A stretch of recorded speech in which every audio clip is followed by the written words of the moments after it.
Help me to reach 2,000 subscribers.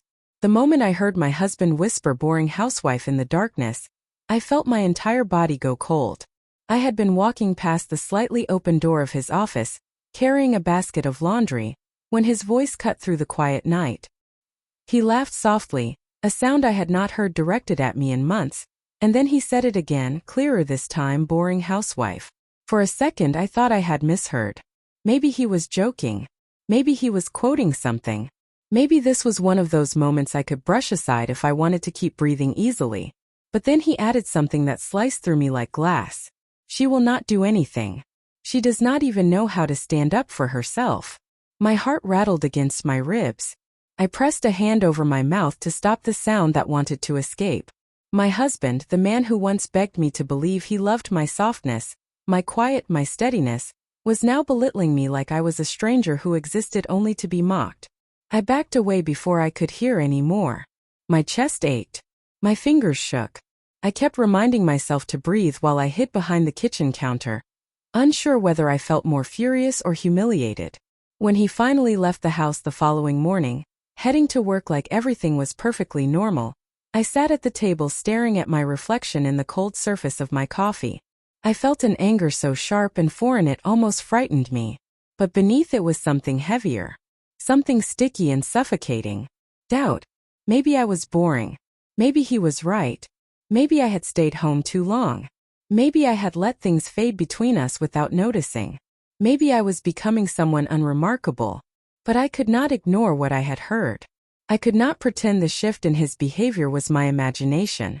The late nights. The sudden secrecy with his phone.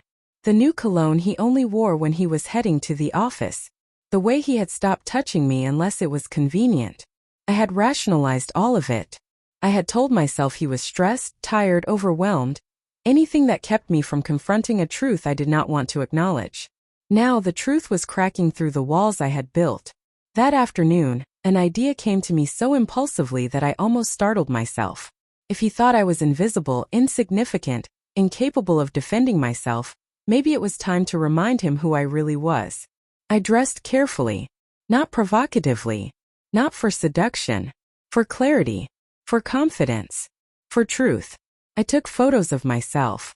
Nothing scandalous, nothing inappropriate, just honest reflections of a woman who still existed beneath the layers of dismissal and neglect. A woman who used to dream, a woman who used to matter.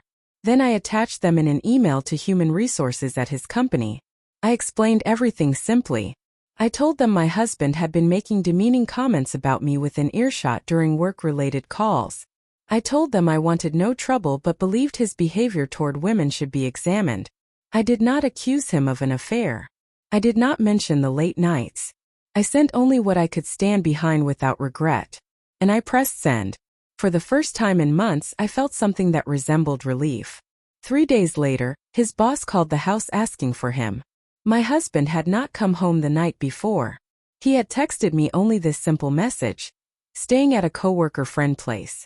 Need space. Space. The word burned. When his boss asked me to come to the office, I felt a strange calm settle inside me. Almost like stepping into cold water. I agreed. The elevator ride felt eternal.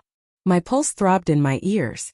When I walked into the executive floor, I sensed it immediately. The shift. The tension. Eyes flicking toward me then away. His boss met me at the entrance to his office. A tall woman with sharp eyes and a voice that held neither judgment nor kindness.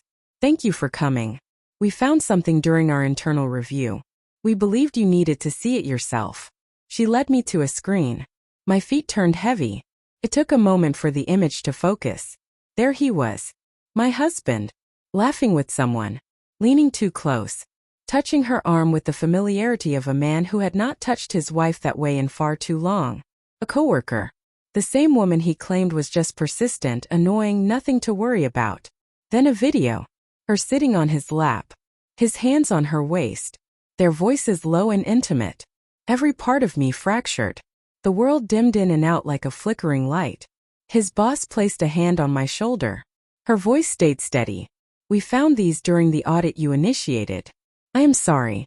I stared at the screen, my throat tight with equal parts devastation and something far more dangerous, Something rising, something freeing.